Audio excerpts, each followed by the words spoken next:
Hi everybody, I am going to go into Living Matrix in the unit about posting your chart, and I'm going to choose a chart to do a mini interpretation about. And I always kind of forget between the times who I haven't done yet, but I think Sammy, that I didn't do you, and I don't know if I might have your human design, but it's not here. So let's just look at the activation sequence. I want to say, first of all, what it is. We're looking at your sun when you were born. We're looking at the position of the earth when you were born. We're looking at the position of the sun 3 months before. So that is going back to a position where we say that your soul incarnated in your body, and then we look at the earth in the same moment. And these are the four main activations that we say it's like where you have the genius or DNA that is in here. And then we have the attraction sphere that is going to be influenced by how you live out the green spheres, and also the core wound or the vocation. So basically, the green spheres are going to affect the red sequence that has to do with your relationships and your emotional life, and it's also going to affect your outer manifestation and what fuels your life's work. So here we have a 6-2, and that means that we have a profile that is here to be a teacher, to be a role model, to have the big perspective of things, to be kind of educating others. But this is something that happens after probably more than 50 years of your life. Basically, the first 30 years for a 6 line, you are going to be in trial and error, as if you were a 3rd line, as if you were going up the stairs and falling down again. And then between 30 and 50, you kind of go up on the roof and you start to look at life from like a more, like from a retreat in some way. And then when you're over 50, you can come down and really be that role model, walk your talk in the world. So here we see 1990. Okay, so it's basically the first part. It's still the trial and error. And that can be hard because we're 6-line beings. We are not really made as a 3rd line being. We're not really made for the trial and error. We are not that robust. So when a 6-line person falls for the first 30 or 28 years, they're going to like kind of feel it. And it's a little bit like a kitten in a tumble dryer that is going round and round and round. And when you come out after 28, 30 years, you're like, wow. And that's why you go up on the roof and you lick your paws and you wonder if the world always going to be like that, or if you can dream about a world where things are better. And you can. That's what the 6 line is here for. It's to keep that vision. It's to nurture that vision. It's to surround yourself with people, environments, and situations where that vision is nurtured. Very important for you to do that. And then the soul activation for you is the 2nd line, or the 2nd decimal, which means that it's all about, if the 6th chakra is the crown and it's like the, kind of seeing, seeing the big picture. The 2nd chakra has to do with the sacral center, has to do with flow, has to do with merging with the other, has to do with passion, has to do with everything that we have in our 2nd chakra, basically. And here we can see that, well, probably the biggest challenge here is that the loss of flow and what that would lead to. So let us look at the activation sequence in a low frequency. And you have 3 words. And in this profile, they are color coded. So the red word is the shadow in all the spheres. The green word is the gift. And the blue word is the city. So we have basically the shadow frequency. We have the pathway or the potential in the green. And then we have like the creator energy, the glimpse of like God consciousness, basically, or creator consciousness in the blue. So here we have somebody, if you are not able to basically nurture the dream you have, and if you kind of feel like it's not possible in this world, you are going to not believe that the new world is possible. And you might, with your 53 and 54, tune in to like believing in the old power structures, being immature enough basically to think that the old is always going to be like that, and that it's not possible to expand the way that you would love it to be in the world, or evolve the way that you would love it to be.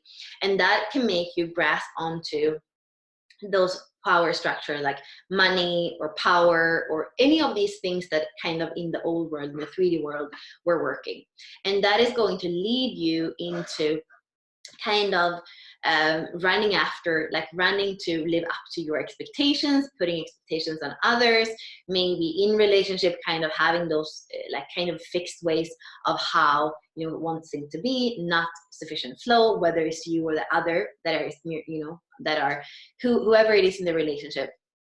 And then not being able to find that core stability that comes from, from a higher vision and relationship with flow, but really kind of feeling that, kind of failure, not really knowing what you want to nurture, what is really here to give nurturing and water to. So it can, any weed can grow when we don't know what to weed out and what to water. And that can feel like failure, especially in the first 30 years of your life, you could say. And then in relationships, that's going to just make that feeling of not having flow, and maybe being part of like your sacral chakra, kind of just firing without the circulation of energy, but like firing in lust, maybe using or being used somehow. And the deafness, not a true mirroring in relationship, really a very, very powerful activation for no true mirroring. And then that would affect in the blue sequence the core wound. That here is the core wound of separation that you can't see, because we see that when we look at the Venus sequence, the red sequence apart. But this is the core wound of separation. This is basically a human being that already is a 6-2 in the activation sequence, that has a 6-line core wound, is basically feeling like you came to the wrong planet, and that it can take a while for you to feel like you belong here. And it's also connected to the emotional center in the 49. So it's about feeling that there's a lot of reaction, and especially for you, if you actually believe in the 3D structure, is going to be even more like emotional turmoil for you, because that is not your place, but you're kind of buying into it somehow, or maybe you're fighting against it, but that is this emotional reaction. And that is going to fuel itself and make you feel kind of more like you don't belong here. And it might be also a bit confused about what you really need, what are your true needs, and what are your mental needs. Maybe all this money that you might kind of want to accumulate, what is it for? Would you really be happy if you had it? That there is this thing with needs in the 49, like knowing what true needs are and knowing what what the ego needs are, basically. So this is the very, very like nightmare way of looking at the activation sequence and how it affects the Venus sequence and the Pearl sequence. Now we want to tap into what is the greatest challenge for a 6-2 profile. The greatest challenge is to break out of compromise, because the 6 line look at the world and says, okay, we're not there yet. I have to compromise because we're never going to be there in my lifetime. So breaking out of compromise by believing your big dream, that it's possible to evolve, that this world is going somewhere in a higher frequency than it has been in. And it's also this pressure of like resolution, of wanting to kind of fix it now. That can be the other side of the coin. Either you compromise and you forget about your dream, or you push your dream. You want to push that solution right now. So this is kind of the repressive and the reactive part of this pathway of challenge that we have between the life's work and the evolution. So that's what you can fall into. But you want to break out of that by actually surrounding yourself with people, situations, environments that are going to show you that it's possible, that we can, ascend to a higher frequency, that there is expansion in so many different ways, not only, monetary expansion, for example, for a human being. And that's also opening up to the tenderness that is in the human heart, that is there for you, that tenderness, that like warmth that human beings have. And then in your relationship is creating more of the celebration, more of the flow, more of the merging and the mirroring.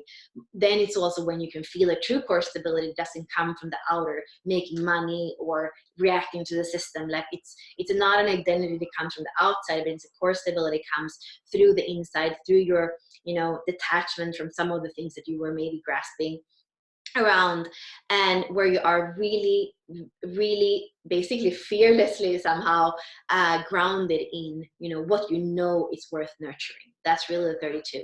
You're not thinking about failure. You're thinking, what's worth preserving? What are we preserving for the future generation? That 62 comes in and has that vision.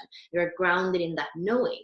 And then suddenly, you know, the passion of relating, the passion of finding other people that have the same vision as you, where there's really insights when you together are able to tap into something, you know, the insight of the 43 that is it's a Ashna Gates, and then together having epiphanies basically.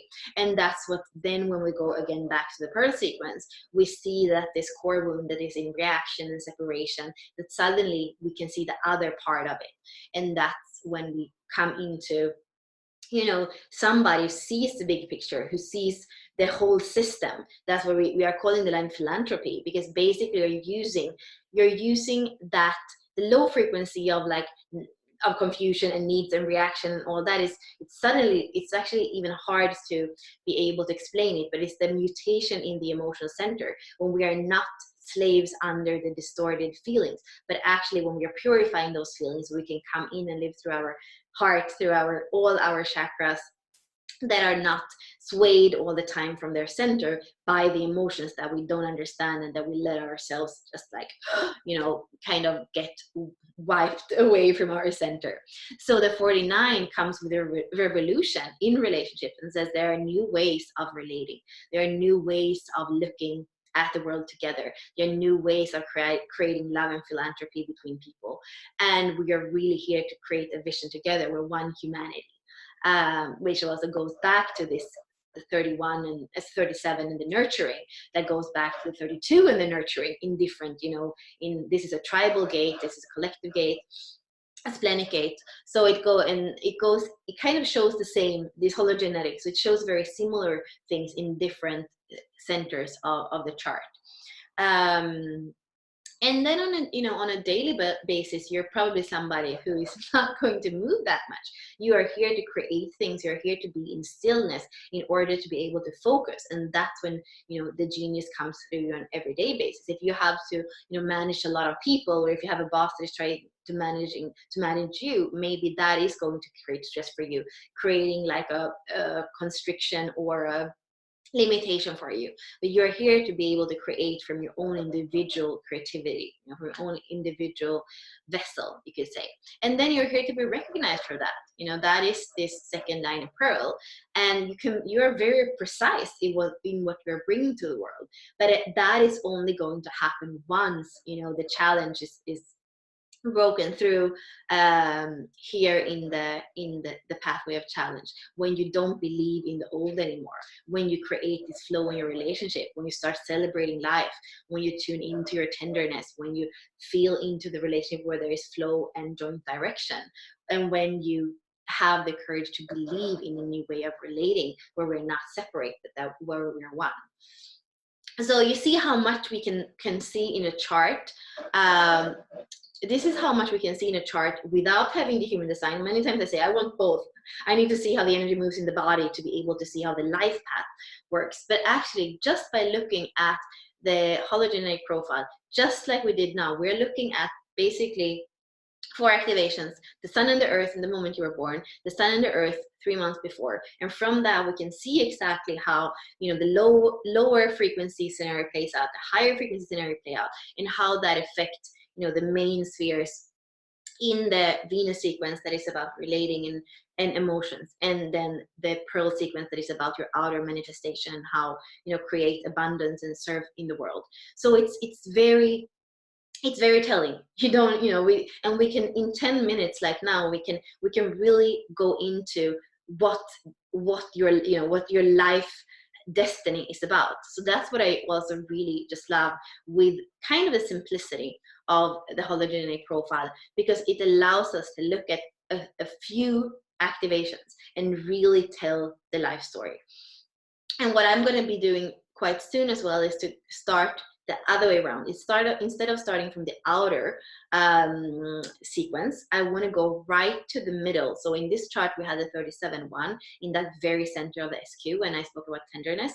So what I want to do is to actually, instead of going from the outside in, I want to start from the inside out and start with that SQ, combine it with Saturn, and look at the inner feminine and masculine and start to thread from there and see what comes up.